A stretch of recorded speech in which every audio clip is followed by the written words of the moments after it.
Vamos nessa então, cara. Então vamos lá. Tô respondendo e-mail de cliente aqui nesse meio tempo.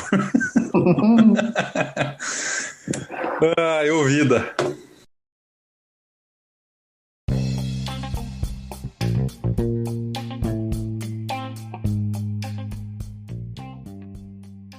Bem-vindos a mais um episódio do MC1, o podcast do Meu Café Primeiro. Eu sou o Rafa Vulcani e tô aqui hoje, cara, com um amigo de longa data pra gente bater um papo sobre gestão de riscos. Fala aí, João, tudo bem, cara? E aí, Rafa, tudo em ordem? Confesso que estou até arrepiado e emocionado aqui, cara. Muito legal, muito contente de contribuir com o seu projeto, viu? Você está aqui ajudando a gente a gerenciar, a mitigar riscos, João, para um futuro de mais sucesso. Quem sabe, vamos ver, né? Vamos ver se o que eu tenho para falar presta mesmo, né, Rafa? Você sabe que eu aprendi o que era a palavra mitigar com você, né, cara? Que até então esse português nem existia para mim. E eu vou te falar que a maioria dos profissionais que trabalham nessa área, ou que dizem que trabalham nessa área, não sabem disso até hoje, viu? Tem muita gente que fala, mas não sabe, viu, Rafa? Continuamos na mesma. A gente tem até a gente se conhece há mais ou menos uns 10 anos, João? Foi isso, eu fui trabalhar lá na ZF, em 2013 eu saí, acho que eu fui pra ZF em 2010 mais ou menos, é isso aí, 2009, então é isso mesmo, 2010. Né? Eu voltei lá em fevereiro, março de 2010, quando eu voltei, daí o projeto do PMO começou lá em 2011, foi por aí que a gente começou a trabalhar junto. É isso aí. Você sabe que eu falo pra todo mundo que eu sofria bullying lá na ZF, né, porque quando eu sentava lá na salinha do pessoal da equipe lá do Renato, do Thiago, de todo mundo, né? Quando eu chegava, o cara chegou aí, né? Vem ser coordenador de riscos, né? No dia seguinte, do lado da minha mesa, tinha uns riscos na parede. O pessoal fez uns riscos na parede, né? Falei assim, pessoal, né? Ainda não conhecia muito bem a turma, né? Falei, não, é pra você ficar analisando os riscos. Aí eu falei, da hora os caras. Ainda bem que pelo menos, enfim, fiz excelentes amizades lá, foi muito bacana, mas essa é uma primeira história. Eu fiquei analisando os riscos que eles tinham feito na parede. Isso nunca tinha passado pela minha cabeça, cara, mas se eu conhecer um próximo gestor de riscos, vou fazer a mesma homenagem. É um bullying, exatamente. Maravilha, cara. Vamos embora então com esse bate-papo. Vamos embora.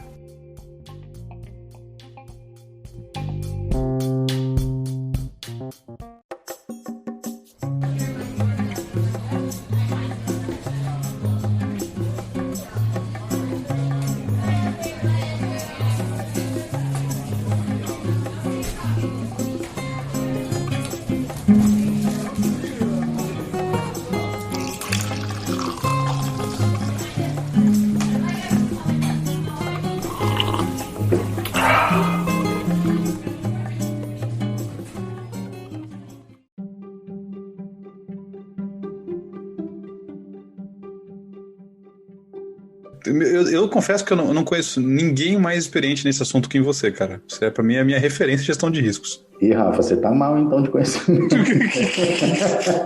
Você precisa melhorar suas amizades, hein, cara?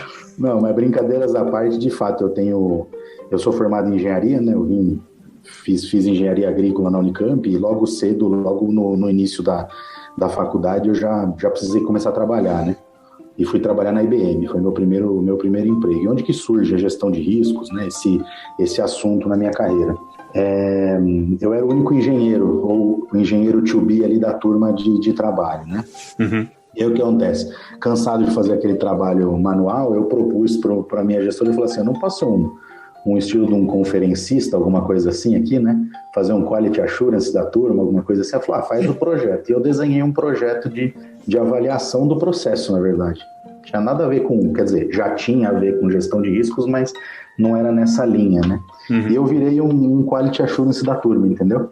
Foi ali que eu comecei a mapear processo, entender e, enfim, a trabalhar com isso. E um dia, batendo um papo ainda como funcionário da IBM do Brasil, batendo um papo com um amigo da minha esposa, que trabalhava numa consultoria então israelense, mas sediada em São Paulo, ele falou, cara, a gente trabalha exatamente com isso, mapeando o processo, vendo o que pode dar errado e gerando plano de ação, desenhando vulnerabilidade, gerando plano de ação, fazendo análise de custo-benefício. Falei, cara, é mesmo? Você não quer vir trabalhar com a gente? E aí eu fui trabalhar na ICTS Global, que hoje em dia se chama ICTS Protiviti. Inclusive, Protiviti é uma consultoria grande aí nos Estados Unidos, né? Eles acabaram comprando outro, não sei muito bem o que aconteceu. Mas aí eu passei quase uns 6 anos em consultoria, trabalhando com gestão de riscos, que daí foi quando eu fui, de fato, apresentado à matéria, vamos dizer assim, né? Que é a disciplina de gestão de riscos, vamos dizer assim. Enfim, depois disso eu fui trabalhar no Itaú Unibanco, na área de controles internos também, né? Com riscos operacionais, vamos dizer assim. Depois fui para a ZF, que é onde a gente felizmente se conheceu, tenho ótimos amigos daquela época, você é um dos principais. E aí, enfim, lá acabou que o projeto não deu muito certo, né?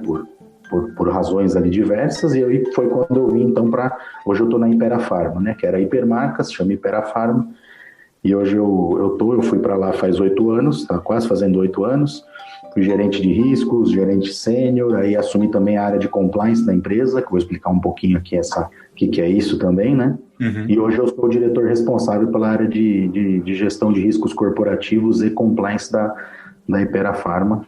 Falo aqui na pessoa física, não falo como colaborador, mas só para dar uma rápida pincelada aí do meu caminho. Mas então é esse, como é que eu posso dizer aí? Eu me formei engenheiro e eu deixei de ser engenheiro quando eu peguei o diploma, vamos dizer assim, né? Mas a cabeça do engenheiro ajuda muito a trabalhar com isso, por quê? Porque a gente trabalha sempre pensando ali no processo, né? A entrada, a saída, o que acontece, a transformação, e gerenciar risco acho que é bem isso, sabe? Eu lembro quando o projeto não estava caminhando muito, assim, vamos dizer, e eu comecei a fazer os cursos, né? Fiz até um curso de gestão de riscos lá, não sei se você vai lembrar. Dava o curso de gestão de risco para todo mundo. Claro que eu lembro. Aliás, eu participei de algumas turmas suas e depois esse treinamento veio para o PMO, né? É verdade. Eu não lembrava mais disso. Mas, e aí eu via, né, por exemplo, quando eu ouvia muito o pessoal falar do Seis Sigma, aquela história toda, né, enfim, do controle de processo, é gerenciar risco, né? O que você quer fazer quando você está fazendo isso daí? No final do dia você quer diminuir a variabilidade, não é? E diminuir a variabilidade é gerenciar risco, você quer ter mais certeza do que vai sair na outra ponta. E cara, isso é gestão de riscos.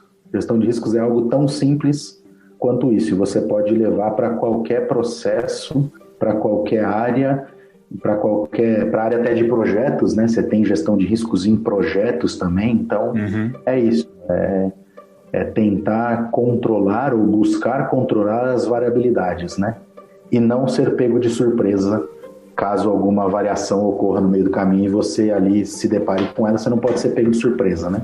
Eu tive a impressão quando a gente trabalhou junto, né, que a gestão de riscos ela depende um pouco da visão do gestor também de ter a vontade de implementar, né? Porque é uma mentalidade, é um mindset que você vai colocar na turma, né?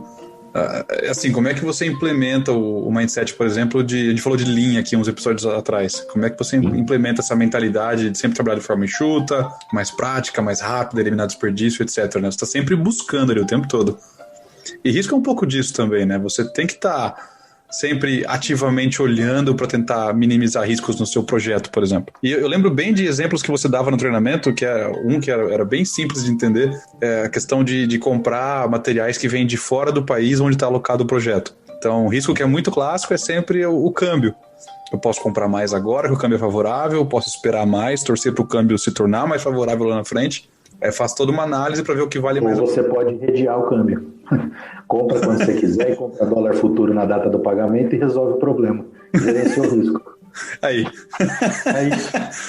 É exatamente isso. Eu lembro muito desse exemplo, cara. Só que, assim, se essa mentalidade não está instalada, você passa batido. Ninguém nem pensa nisso. É assim, Rafa, o que eu penso, tá? Gestão de riscos, eu até brinco quando...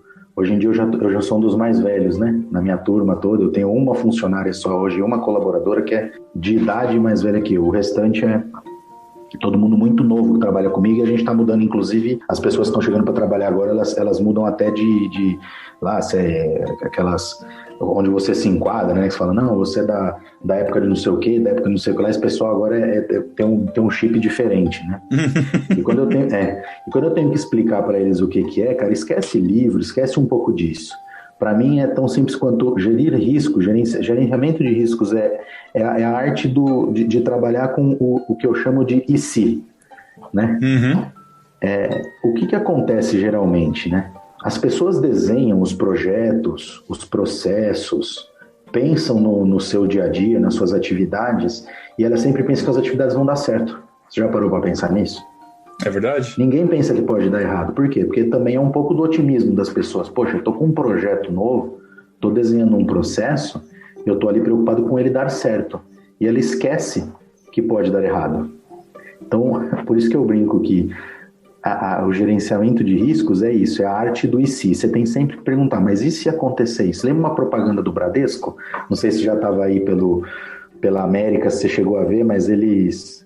Tinha uma propaganda muito assim dos seguros do Bradesco, né? Ele falava, mas e se não sei o quê? Mas isso não sei o que lá. É isso, gerenciar risco é isso, né? E você tem que gerenciar uma coisa que ainda não aconteceu. Isso é uma coisa muito importante. Como é que você gerencia algo que não aconteceu? É difícil, né? Então você não consegue controlar o tempo, não existe bola de cristal, correto? Eu acho que não, pelo menos. Não me apresentaram uma bola de cristal onde você olha ali o que vai acontecer. Então você tem que trabalhar com prevenção e reação. Gestão de riscos é isso. Prevenção e reação, prevenção e reação. Então você pega, faz uma análise crítica, e daí talvez a cabeça de engenheiro tenha me facilitado entrar nesse ramo, né? Uhum. E com a cabeça de engenheiro você vai fazendo aquele cronograma na sua cabeça, vai pensando qual que é o processo, que é um projeto ou não, e vai, olha, então se isso aqui acontecer, tal, se isso aqui acontecer, tal, se isso aqui acontecer, isso vai. E aí você pode aplicar isso para qualquer setor, para qualquer área, para qualquer função, né? Eu, particularmente, quando trabalhava na consultoria, que eu comentei com você, né? A gente trabalhava muito com risco de fraude, né? Então, prevenir risco de fraude. Então, a gente tem também o nosso e se, né? É pensar com a cabeça do fraudador. Se eu fosse um fraudador, eu faria o que aqui nesse processo? Onde eu ia desviar? Onde eu conseguiria abrir uma brecha? E aí você vai procurando vulnerabilidades no seu processo, na sua área, no seu dia a dia, e vai montando planos. Aí vai entrando ferramentas que você conhece, já deve ter discutido várias vezes aqui no canal, né? Monta um PDCA para você montar ali um código. Eu aprendi com vocês o Pokayoke, né? Eu sempre falo até hoje, monta um Pokayoke. Você não pode fazer isso, põe um Pokayoke aqui. Mas o que é Pokayoke, Johnny? Não, é isso aqui. É um controlinho ali para não deixar você errar, né? É um você pouco sabe que tem uma rivalidade aí, né? Entre gestão de riscos e Pokayoke. Porque o time do Pokayoke fala que o Pokayoke ele tem que ser a prova de falhas, 100%, garantido. Não existe. Então a gestão de riscos vem e fala, não, mas isso não existe, nunca vai ser 100%. E tinha se ele for a prova de falha 100%, ele deixa de ser um Pokayoke. É isso aí, porque ele não precisava dele, né? Não precisava. Era um paradoxo. Exatamente. Entra num bolo aí. Eu lembro eu não lembro se era exemplo de um treinamento, cara, se era alguma coisa que realmente aconteceu na empresa. Mas eles montaram um Pokayoke tinha uma esteira onde passavam várias peças. Uhum. E aquela esteira tinha que ter um formato, né? Tinha que ter a moldura exata da peça que tinha que passar ali. Porque se passasse um corpo estranho em uma outra peça, aquela moldura ia barrar, a esteira ia parar e ia dar um alerta lá pra produção vir ali, corrigir, tirar aquela peça errada e botar a peça certa no lugar. Então você imagina assim, né? Vocês estão passando numa esteira automática, tem aquela moldura que ela é quadrada, se passar uma coisa redonda vai bater ali e parar. Uhum. E aí fizeram um teste do Pokayoke, né? Com o operador olhando a esteira. E aí todo o time que trabalhou ali falou, isso é totalmente a prova de falhas, né? O operador não, eu posso pegar a peça, levantar a esteira, dar a volta e botar na frente aqui. Despokaiokizou tudo. É um pouco disso.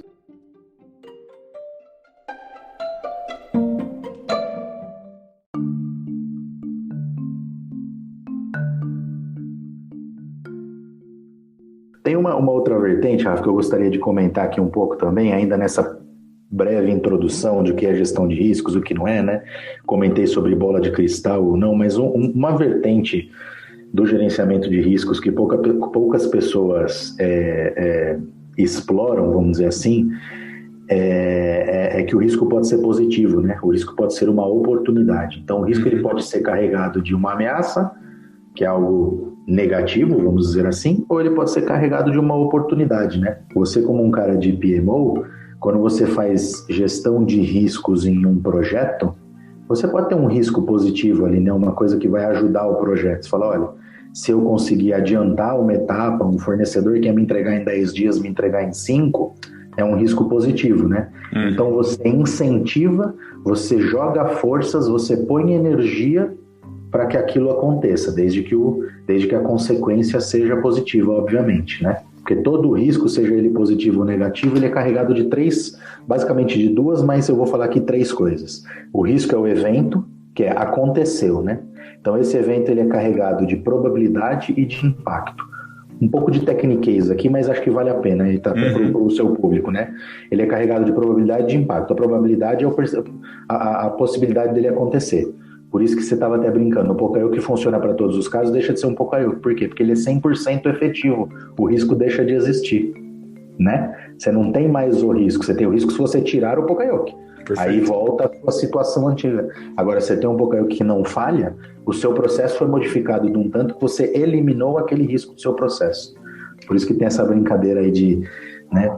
Que o risco ele vai de alguma coisa maior que 0 e alguma coisa menor que 100. O risco 0 também não existe, concorda? Porque daí ele não existe, né? 0% não existe, é nada, 0% não existe. 0% não vai existir. Então, não, mas tem probabilidade disso não? Isso nunca vai acontecer. Mas não tem, é 0 probabilidade. Então, não vamos nem analisar isso, porque isso aqui não vai acontecer. Então, é a probabilidade de impacto e aí você tem a consequência, né? Então, você sempre carrega essas três coisinhas quando você está analisando o risco. E essa consequência, se ela for positiva, voltando aí, desculpa o parênteses, mas voltando ao exemplo que eu estava dando, você tem num projeto onde você tem a chance de algo acontecer melhor do que o planejado, você põe energia para que aquilo aconteça, certo? Você investe para que aquilo aconteça. Investe o que você quiser, tempo, dinheiro, enfim. Agora, se aquilo é uma consequência ruim para o projeto, você faz o quê? Você tenta tirar a energia daquilo, né? Você tenta falar, não, isso não pode acontecer de nenhum jeito. Aí, tecnicamente falando, você teria basicamente 4 saídas, vamos dizer. Você pode eliminar um risco, né? Você pode transferir um risco, você pode mitigar um risco ou você pode aceitar o risco, né? Antigamente, quem é das antigas falava que é o TEAR, né? Transferir, eliminar, aceitar ou reduzir, né? Que é mitigar risco, que você disse que até aprendeu comigo, né? Mas é isso, que aí você tem que definir ali o que você quer fazer, né? Você quer fazer o quê? É um risco que dá para você aceitar? Poxa, como é que você define isso? Qual que é o impacto dele? É um impacto aceitável? Não, é um impacto aceitável. Ok, então eu consigo só ir olhando ver se ele vai acontecer. Não, eu aceito um risco. Não, esse risco é um impacto alto que eu tenho que diminuir esse impacto. Então você tem que colocar o Poka-yokes aí no seu projeto, no seu processo, para diminuir o impacto desse risco, de fazer uma peça errada, por exemplo, né? Ou de um fornecedor não te entregar, ou de você ter um problema com o dólar, igual você comentou agora há pouco. Então você faz isso. E para eliminar, como que você elimina risco? Deixando de fazer aquele assunto. Não tem outra forma. Poka-yoke. Não tem como. Não tem como. Como que você elimina o risco de gravidez? Vamos levar para um outro... Não, né? Então, pois é. Não, já não pratique... Não pratique. O processo. Não pratique o processo. O processo tem que inexistir para que não corra-se o risco, e aí o risco é positivo, porque uma criança numa casa é sempre uma coisa maravilhosa. Mas você não corre o risco positivo, vamos dizer assim, de engravidar. Ah, mas eu posso usar um preservativo. O preservativo tem um 0 qualquer coisa lá, certo? Então ele é entre 0 e 100, então pode acontecer. E em alguma medida vai acontecer. Então é isso. Um último exemplo que eu queria dar aqui, Rafa, nessa introdução é o seguinte: jogar na Mega Sena. Quem não gosta? Todo mundo, né? A gente fazia até uns bolões uma época, lembra? Todo final de ano rola, né? Todo final de ano. Qual que é o risco positivo de você jogar na Mega Sena? Imenso, né? Imenso. E qual que é o risco negativo? Você perdeu o dinheirinho ali, que hoje em dia deve ser uns R$3,50, R$4. Então é isso. Eu lembro que até o exemplo da Mega Sena era o início lá do treinamento que a gente fazia, né? Pessoas, porque isso é um mindset para as pessoas. Gravidez e Mega Sena é ótimo para as pessoas entenderem o que é gestão de riscos, entendeu?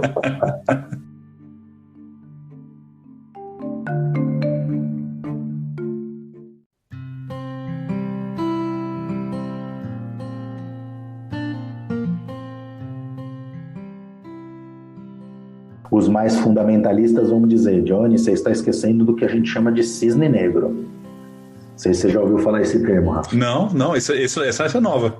Nova, né? Cisne negro é aquilo que não daria para ter sido previsto. Um exemplo sempre dado de cisne negro é um tsunami. Você imagina se acontecer neste momento Agora aconteceu um tsunami no litoral de São Paulo. Qual era a probabilidade disso acontecer? Zero, né? Você fala, jamais posso falar zero, né? Se aconteceu. Mas quando, por exemplo, quando você pega um outro local, vamos dizer assim, um tsunami num local do Japão, vamos dizer. Fala, pô, lá é um pouco mais provável, porque tem história. Certo. Isso. Agora, num lugar que nunca aconteceu, então cisne negro é um termo técnico usado no gerenciamento de riscos como um todo, onde você fala, isso era possível ou passível de ser previsto, você chega à conclusão, estuda tecnicamente de que não. Então aconteceu um cisne negro, ou seja, não tinha como você ter aquela previsão. Agora, uma máquina parar numa fábrica não pode ser um cisne negro. Um projeto não dá errado porque o dólar variou, não pode ser um cisne negro. Entendeu? Muito isso bom. Não, essas coisas previsíveis não podem ser. Então mas aí, uma forma de entender. Aí, João, uma pergunta. A gente entra numa seara, né, de que o que é 0%, né? Por exemplo, um cisne negro, eu imagino que é alguma coisa que tem probabilidades tão baixas que vai ser, se você pudesse tangibilizar, né, o valor do probabilidade, ia ser um 0, sei lá, 11 zeros até aparecer um 1 ali. Você me permitiu um comentário aqui, Rafa. Vai lá. O cisne negro, você não sabe nem que ele pode existir. Essa é a diferença. Ok. Essa é a diferença. Narrar páreo corrida é fácil, tudo bem?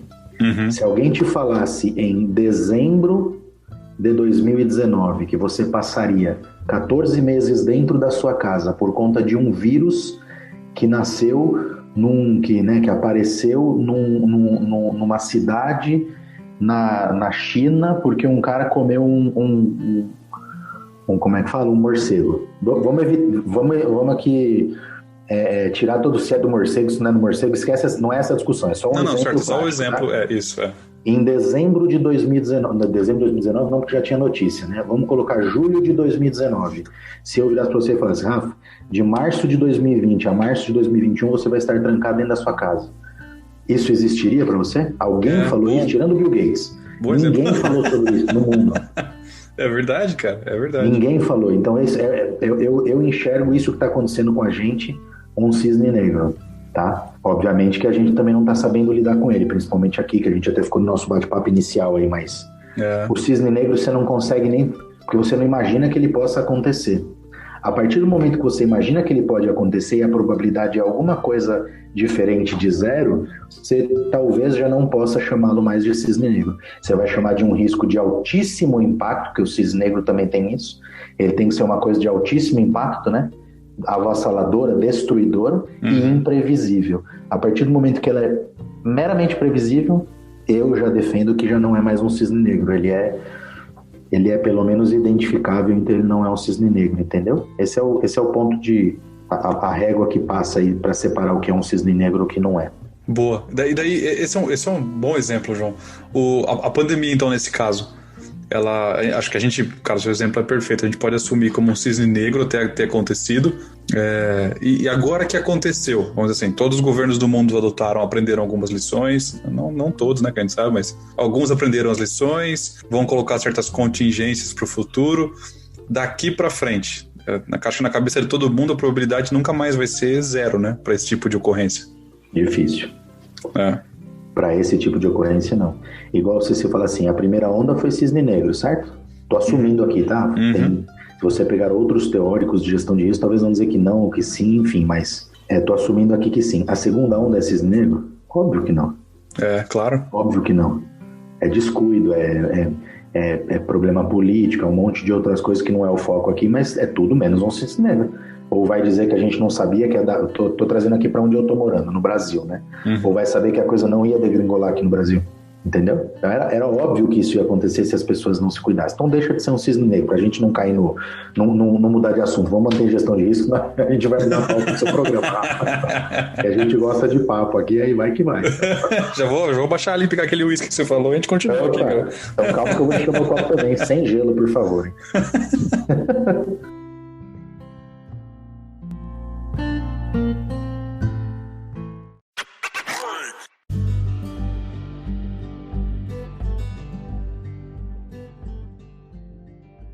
gerir risco é isso, gente, assim, né, ouvintes aí, Rafa, todo mundo, é isso, é a arte do pensar criticamente.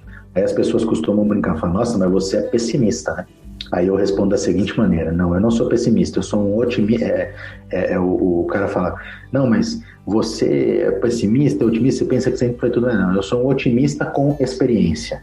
Eu penso que as coisas podem dar certo, mas elas podem também dar errado. Então não é questão de ser pessimista ou não, né? É um otimista com experiência. Boa, né? Boa. E aí, entrando um pouco ali no que a gente combinou, de ferramentas, esse tipo de coisa que acho que é importante também falar, né? Mas aí você vai começando a ter as subdivisões da gestão de riscos dentro de uma empresa, né? Então você tem quem gerencia riscos financeiros, igual você estava falando, a compra do dólar, né? Como é que você gerencia uma possível subida do dólar? Comprando dólar futuro que case com a data que você tem que pagar o dólar. Aí você zera, entendeu? O dólar futuro que você comprou subiu, o dólar que você tinha desceu e você zera o net seu ali. Você faz o quê? Você começa a buscar mecanismos para gerenciar o seu risco. Então você pode fazer isso na área financeira, você pode fazer isso numa outra área que hoje em dia eu trabalho muito fortemente, que é a área de compliance, né? A área de conformidade. Faz mais ou menos 5 anos que eu assumi também essa área na companhia. A área de conformidade é gerenciar risco. Que tipo de risco? De não cumprimento de regra. Como é que eu gerencio o risco de não cumprimento de regra? Tendo as regras e tendo controles, treinando as pessoas, tendo controles que identificam, que evitam, que previnem, né, vamos dizer assim, que aqueles riscos de não conformidade aconteçam, e também pensando em controles de reação. Então, já falei de riscos, por exemplo, na área financeira, que é você redear dólar, esse tipo de coisa. Riscos de reputação, riscos aqui como de compliance, de conformidade. Você tem riscos, por exemplo, da parte jurídica, concorda? Uma área jurídica é uma área que gerencia riscos ali o tempo inteiro, né? Correto. Se você pensar numa área de qualidade, quer mais gestão de riscos do que uma área de qualidade? Eu me lembro muito bem, eu aprendi muito com vocês lá, o tal do custo da não qualidade, né? O quanto você gasta para garantir que a não qualidade não apareça, né? Então, isso é uma coisa que a gente discutiu um pouco até no programa do Lean, né? Você acaba inserindo processos que não agregam valor ao produto, que não... Para o mercado, se eu meço a peça 1, 2, 10 vezes, tanto faz. O mercado quer a peça boa de qualquer jeito, né? Mas aí, o que você falou, quanto custa essa peça ir ruim para o mercado versus o quanto custa eu colocar 1 ou 2 inspeções ao longo do processo. E aí você instala seus mecanismos, né? Aí você tocou num ponto mais importante de gestão de risco. Então, só para recapitular, falamos de gestão de riscos em 4 áreas aqui, certo? Na área financeira, na área jurídica, na área de compliance, na área de produção. E a gente pode falar de gestão de riscos aqui, dar diversos exemplos de atividades ao longo de uma cadeia aí de valor, que são atividades de gestão de riscos. Mas aí você falou uma coisa muito importante, ó, a visão integrada, né? Porque... olha o que você acabou de dizer. Se o cara que está preocupado só em fazer a peça dele, ele vai fazer a peça com defeito ou não, você concorda? É claro. Se o cara dá aquele voo de helicóptero e consegue entender a cadeia como um todo, ele enxerga que o Lean não é um custo, é um investimento. Porque o recall da caixa lá na ponta é muito mais caro do que eu rejeitar 500 peças por mês. Ou eu garantir que aquela peça passa por uma segunda análise que me gera um custo, como você disse, que não agrega ao produto, mas agrega à visão sistêmica. Exato. Quanto custa um recall? Imagina um recall de medicamento. Eu trabalho numa indústria de medicamento hoje em dia. Você imagina o que é um recall de medicamento? E aí você tem os custos diretos do que você tem que chamar de volta do mercado e atender cliente final e etc.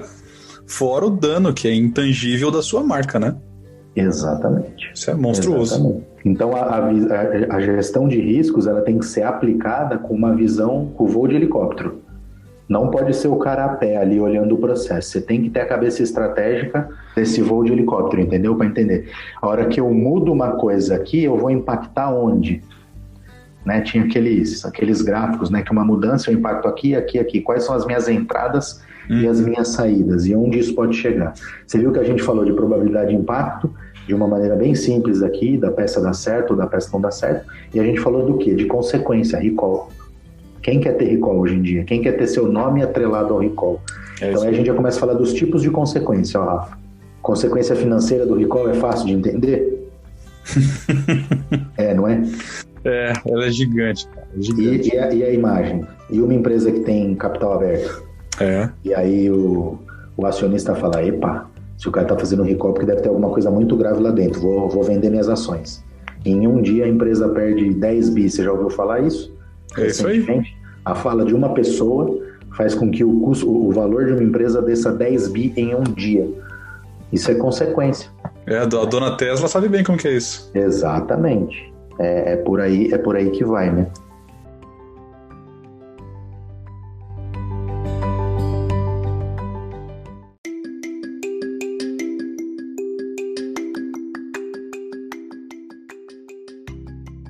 Um outro assunto só, rapidinho, antes de eu entrar aqui no frame, Rafa, pode ser? Manda ver. Que é um exemplo muito legal de gerenciamento de riscos que eu acho bacana. Você já parou para pensar que quando você contrata um seguro de um carro, você está gerenciando risco? Sim. Qual é o risco que você está gerenciando, né? Por exemplo, se você tem uma perda total no seu carro e perdeu o bem, né? Você, como é um cara bem de vida, anda de Tesla aí, você sabe que você tem aí um carro de 200, 300 mil reais na mão. 2, né? Tem um para cada um da família aqui. Exatamente. Eu tava sendo modesto aqui, até para tu não te expor aqui pros seus ouvintes, né? Mas você tem o custo do carro, 10, 15, 20, 30, 50 mil. Você pode correr o risco de perder esses 50 mil? Você, Rafa, pode? Eu, João, posso? Talvez não, né? O que a gente faz? A gente contrata um seguro e transfere. Lembra que eu falei de transferir, mitigar, as 4 formas de tratar risco? Quando você contrata um seguro, você transfere o risco. Para quem? Para a seguradora. Você fala, seguradora, eu te pago um quarquezinho aqui, e se acontecer alguma coisa com o meu carro, você me dá o dinheiro equivalente dele, né? Ela fala, tá bom. Como ela faz para muita gente, ela tem uma análise de probabilidade e de ali coisa, por isso que você responde tantas perguntas quando você vai fazer. Ela está tentando analisar a probabilidade do Rafael versus a probabilidade do João. Por que o seu seguro é mais caro que o meu ou o meu é mais caro que o seu? Porque as minhas probabilidades do lugar onde eu moro, o lugar por onde você anda, se tem um maior ou um menor que dirige seu carro, são diferentes. Então a probabilidade do risco de você deixar de ter aquele carro é maior ou menor. E, portanto, o que você tem que pagar por aquilo é maior ou menor. Agora, você acha que uma empresa de frota paga seguro para todos os carros? Boa. Não. Provavelmente não. Porque o cara minimamente colocar numa planilha vai falar, cara, eu vou pagar 2 carros por mês de seguro, certo? O equivalente a 2 carros por mês de seguro. Aí, o que eu vou fazer? Eu tenho 2 carros, meu histórico mostra que eu tenho 2 carros por mês roubado ou dado PT? Não. Então não compensa. É isso aí. Então eu aceito o risco. Eu conheço e aceito o risco, não transfiro. Mas nós, meros mortais que andamos temos um carro em casa, às vezes 2, a gente precisa de seguro, não tem jeito.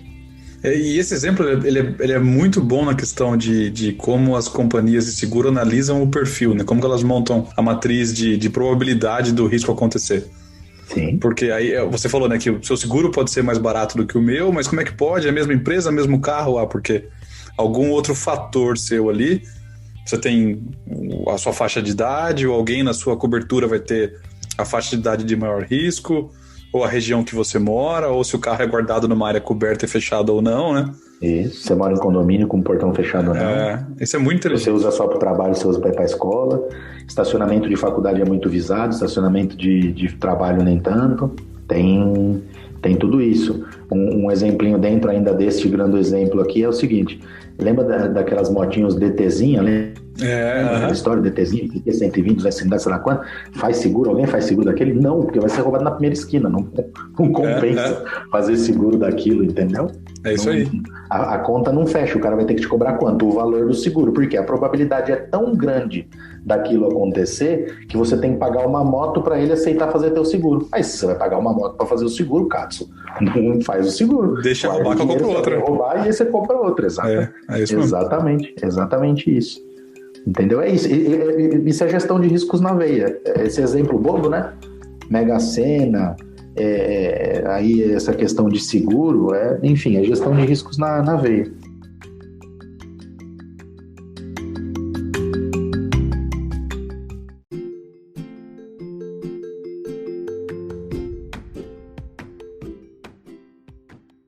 Do ponto de vista de ferramentas, Rafa, tem uma coisa que se chama COSO ERM. Não queria entrar muito em dados técnicos aqui, mas de repente para o pessoal procurar alguma coisa na internet, se quiser, né?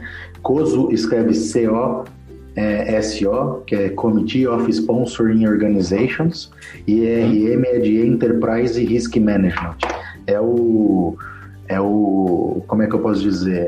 É o frame mais utilizado por qualquer lugar do mundo que você for. Você vai falar, meu processo está baseado no COSO. O cara vai falar, é quase que uma ISO, sabe? Do mundo de gestão de riscos. Você tem a ISO 31000, que fala sobre um processo, né, estruturação de um processo de gerenciamento de riscos, né, aí falando de gerenciamento de riscos de uma maneira mais ampla, tá? Não estou entrando em riscos de compliance ou riscos financeiros, como você gerencia riscos, aí a aplicação que você vai dar depende do freguês que está ali na tua frente, né?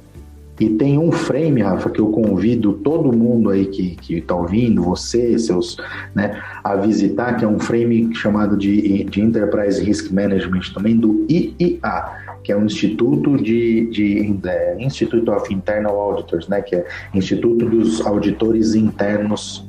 Eles têm um frame mostrando quais são todas as responsabilidades dentro de uma companhia de quem gerencia risco em cada nível. Eles falam em linhas de defesa, até isso está sendo atualizado hoje. Por quê? Porque você tem que ter linhas de defesa no momento de você gerenciar os seus riscos. Uma primeira linha é o cara que está lá na ponta executando os controles. Sabe o rapaz que pegou e deu a volta com a peça para o Pocoyo que não pegar? Uhum. Essa é a primeira linha de defesa. Ele tem que conhecer o controle para deixar o controle operar. Porque senão ele faz o que ele fez que você contou aí. Aí a segunda linha de defesa são as áreas como gestão de riscos, como compliance, como qualidade, né, que ajudam as áreas a desenharem os seus controles e a monitorar se os seus controles estão funcionando ou não.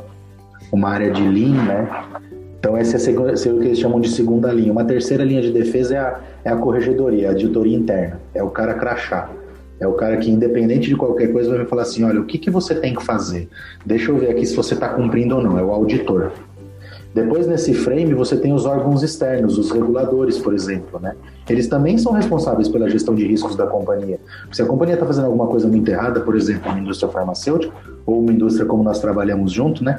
Que faz uma peça, que é uma peça de alto risco para um automóvel, para um equipamento, certo? Uhum. Essas coisas têm que vir e olhar, ver se esses órgãos externos eles têm responsabilidade também pela gestão de riscos. E a alta direção de uma companhia não tem responsabilidade? Não tem que fazer as perguntas corretas para o middle management e para quem está embaixo para garantir que os riscos estão sendo controlados? Né? E o conselho de uma companhia? Então, esse frame do IA ele é uma aula, é um MBA de gestão de riscos. Quando você entende ele ali, né, você consegue usá-lo para fomentar a cultura de riscos por toda a companhia, porque ele faz muito sentido. Ou seja, todos somos responsáveis por gerenciar os riscos da companhia, sem exceção nenhuma. Claro que, como diz a musiquinha, cada um no seu quadrado, mas cada um é. Então, esse frame do IA é muito legal, viu, Rafa? Legal. Eu vou deixar todos os links que você comentou aqui, do COSO, da ISO e do IA, eu vou deixar no post. Para quem está ouvindo e quiser acessar, ter mais informação, vai estar lá acessa no post do blog, lá vai ter todos os links. Uma outra ferramenta que é muito utilizada nas empresas é o que a gente chama de PCN, não sei se você se recorda, eu vou falar, que é o plano de continuidade de negócio, que nada mais é do que você mapeia riscos que podem fazer com que a companhia pare. Por exemplo, explodir uma fábrica e eu não tenho contingência, eu produzo tudo no mesmo lugar e pegou fogo. Quanto tempo eu posso ficar sem a fábrica funcionando? Acabou a água. Isso é um assunto bem relevante hoje em dia, né? Principalmente aqui no Brasil. Não sei como que é aí nos Estados Unidos, mas pra gente é muito relevante aqui no Brasil, né? A indústria farmacêutica depende muito de água e a gente tem água para quando a gente quiser, para quanto a gente quiser, e energia elétrica. E os gargalos da energia elétrica? Os apagões que dão. Quanto tempo uma indústria pode ficar sem energia elétrica? Então, um plano de continuidade de negócio é uma forma de você gerenciar riscos, onde você identifica esses gargalos que têm altíssimo impacto, mas veja, não são cisnes negros, porque isso é uma coisa que pode acontecer, né? Acabar a água, acabar a luz, explodir uma fábrica, pegar fogo. Claro. Então, o plano de continuidade de negócio, ele vai te apontar esses pontos, esses locais, esses gargalos, vamos dizer assim. Ele vai te ajudar a desenvolver controles, testes, e você testa isso o tempo inteiro para ver se isso está funcionando ou não.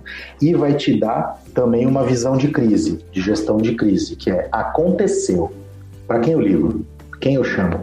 Quem eu envolvo? Quem fala com a imprensa? Quem fala com a polícia? Entendeu? Então, que é um plano de continuidade de negócio. Aconteceu. Qual que é a nossa contingência? Caiu o servidor do SAP de São Paulo. Tem contingência? Tem. Em Barueri, beleza. Sobe de Barueri, em 10 minutos tá tudo colocado, a contingência subiu. Caiu a energia elétrica, ótimo. Tem aqui uma estação que em 5 minutos ela com motores a diesel passam a funcionar e a minha fábrica não para. Só que essa estação só funciona por 5 dias. E o 6º dia? Cara, tem que ter voltado a energia elétrica. Aí, mas como é que você calcula esses 5 dias? Entendeu? Tudo tem... Você vai entendendo qual que é o nível de risco que você quer tomar e vendo qual que é o nível de gestão que você quer fazer. E isso é uma coisa que a gente tem visto bastante, principalmente em supply chain. Com a volatilidade do mercado hoje, sempre o pessoal quer pulverizar a supply chain e ter o mesmo material vindo de 2, 3 fontes, ou quanto mais puder, e ser ainda financeiramente viável, para evitar essas disrupções aí da cadeia. Famosos projetos de second supplier, né? E ano passado a gente teve um caso de uma empresa que pegou fogo. É um fornecedor que pegou fogo e daí entrou. O legal é porque nesses planos de recuperação, né, você tem muita colaboração. Então, todos os tiers da cadeia se juntaram para poder restabelecer o processo. Porque não é só uma empresa que é afetada, daí você para toda a cadeia até o cliente final. E foi até bastante surpreso a velocidade, surpreendente, né? A velocidade com que restabeleceram a cadeia, cara, porque é uma empresa que foi destruída. E conseguiram colocar de volta no trilho com outras fontes, recuperando o que estava no pipeline. Foi muito interessante. Aí você vê que legal, Rafa. E a visão sistêmica de todos os outros tiers, percebendo que se aquele quebrou, eu quebro junto. É, isso aí. Viu aquilo que a gente estava falando da visão sistêmica? Porque o custo da não qualidade, que a gente conversou agora uns minutos atrás, né? Então é isso, o cara que tem essa mentalidade fala, eu tenho que subir aquele cara o mais rápido possível, porque sem ele eu morro junto. Eu não posso ficar sem ele. É um pouco disso. Então o PCN que eu comentei como uma ferramenta, né? Depois você tem uma ferramenta também muito conhecida que eu trabalhei muitos anos na consultoria, que é o plano de continuidade, plano de continuidade do negócio, que eu tinha dito, né? Prevenção de perdas. Não sei se você já ouviu falar também dessa ferramenta de... Não, com esse nome não. Mas com certeza você vai reconhecer o seguinte ponto, e Loss Prevention nos Estados Unidos é o berço do Loss Prevention, ou da prevenção de perdas, né? Quando você vai comprar o seu whisky, dependendo da garrafa, ele tem um alarme, dependendo da garrafa não, né? Isso é a prevenção de perdas. Aquela garrafa que tem, ou ela é muito cara e ele não aceita perder, ou rouba-se muito, então ele quer que a hora que alguém passe por ali, ele fique sabendo. Se fizer RFIDs de loja, quando você sai com a sacola maldita pita, mesmo você tendo pago, né? É para isso, é para evitar ou prevenir perdas, né? Não sei se você já reparou, por exemplo, algumas garrafas ou alguns produtos não ficam no mostruário. Eles ficam dentro de uma coisinha fechada, geralmente na frente dos caixas. Essas são as que eu normalmente olho, mas nunca pego. Você olha lá e fala, olha, esse daqui caiu de 5 mil para 4 mil dólares, está em promoção. Não reclama, você ganha em dólar. Você compra em dólar também, não adianta nada. Você ganha em dólar, mas compra em dólar, não adianta nada. Não, nesse caso não adianta nada. Você precisa arrumar um outro jeito aí. Mas é isso, entendeu? Você pega um produto, você já reparou que pilha, não sei como é nos Estados Unidos, de fato não lembro, tá? Mas aqui no Brasil, pilha tem sempre uma coisinha a mais, né? Tá numa coisinha de plástico que o cara tem que tirar ali no caixa. Isso são o que eles chamam no varejo de produto de alto risco, PARs, ou que rouba mais, ou que é alto, ou que tem um alto valor e um volume pequeno, tipo Gillette, né? Gillette, que eu quero dizer, para fazer a barba, né? A lâmina. Você usa 2, 3, 5, 8, 20, né? Exatamente. Geralmente eles têm também um controlinho, né? Um RFID colado, alguma coisa assim, porque ele é muito pequeno, cabe em qualquer bolso. E ele custa muito, né? Ele tem um preço muito, muito alto. Então, prevenção de perdas é uma coisa muito interessante também. É uma ferramenta de gestão de riscos muito, muito interessante. Por exemplo, imagina um cara que vai repor num supermercado uma gôndola de chocolates. Ele vem com uma caixa de chocolate nova, certo? O que ele tem que fazer? Ele tem que tirar o chocolate antigo, pôr o chocolate novo e jogar o chocolate antigo por cima, certo? Por quê? Porque o novo provavelmente vai vencer depois do que o velho. E se ele for sempre jogando por cima, os que estão lá para baixo não vão ser vendidos, vão vencer. E aí perde o tempo de prateleira, é perda para a companhia. E se der errado? E se vencer na prateleira? O que eu tenho que fazer? E se roubar meu carro, né? Nesses exemplos todos que a gente deu aí ao longo do bate-papo. Um exemplo atual é e se eu não usar máscara, né? Exatamente. Você não pode. Se ele quiser usar máscara, você não precisa. Mas e se você está gerenciando o seu risco. E se eu lamber um corrimão? O que vai acontecer? Então. E se eu tomar vacina? É isso aí. Tem gente que assume o risco de não tomar vacina, não tem? E se eu virar jacaré? E se eu virar jacaré? Aí você toma outra e desvira, né? Teve um aí outro dia que falou que saiu umas coisas aqui, eu não sei se chegou em vocês, espero que não, porque essas bobagens só fica por aqui, eu acho. Mas falou que, não sei o que, vai tomar vacina, vira mulher, né? Ah, eu vi, você comentou aqui. Vira mulher vira não. Fala, mas não tem problema, são 2 doses, você vai na outra, você já retorna mesmo. Para de falar bobagem, pelo amor de Deus, gente. A vida já não tá fácil, então eu viro mulher na primeira e volto ser homem na segunda, então tá tudo certo, não tem problema. Aproveita seus 15 dias e depois volta. Exatamente,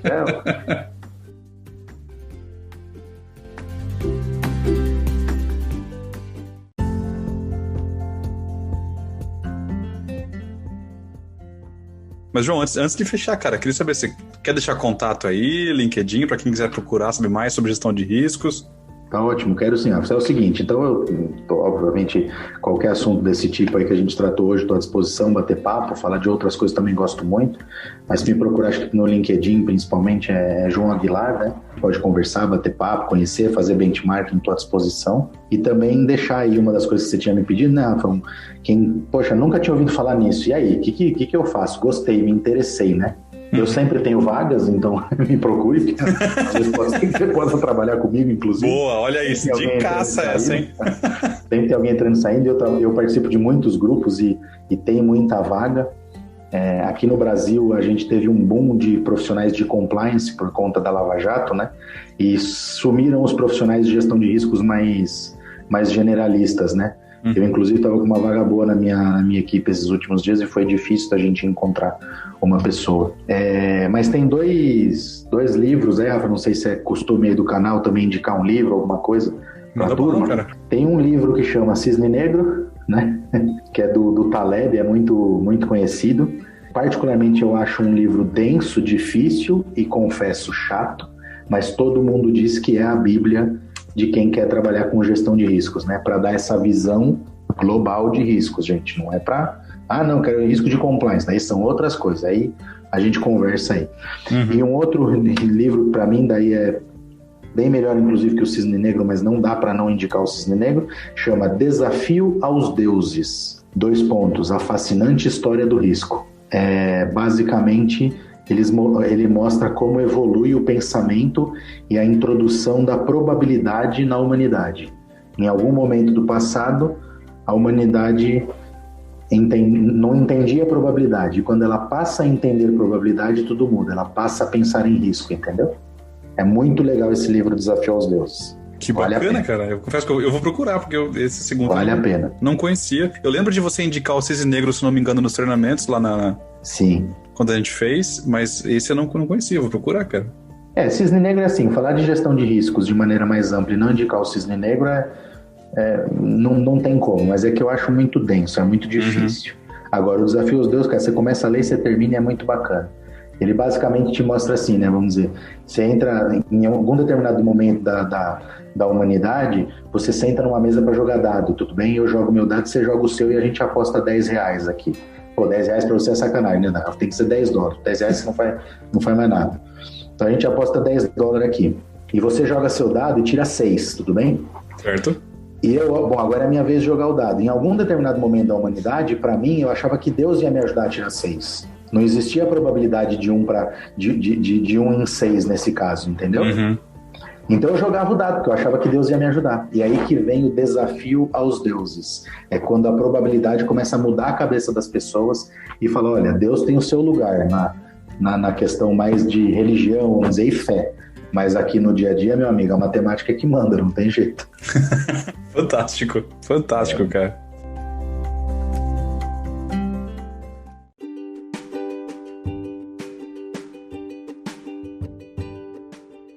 E aí, você que ouviu o programa até agora, chegou no final do episódio, tá curtindo o MC1, tá curtindo o Meu Café Primeiro? Pô, então vai lá, acessa o nosso site, o meucafeprimeiro.home.blog, confere nossos posts, nossos memes, nossas piadas, nossos artigos, os podcasts estão todos lá também para você conferir. Estamos em todas as redes sociais. Onde que tá o Meu Café Primeiro, Samuca? Poucos lugares. Twitter, Instagram, Facebook, LinkedIn. É claro que você também pode nos ouvir no seu aplicativo de podcast preferido. E aí tá em todo lugar também, tá no Spotify, tá no Apple, tá no Google, cara, e mais um monte de agregador de podcast. Se tiver algum agregador de podcast que não tá o MC1, você manda um e-mail pra gente que a gente vai reclamar lá. Mas é pra estar em todo lugar, beleza? E nas redes sociais é simples também achar a gente. Em todos os sites que o Samuca comentou, todas as redes que o Samuca comentou, basta procurar por Meu Café Primeiro ou @MeuCaféPrimeiro que não vai ter erro. Obrigado por ter escutado até aqui e até a próxima.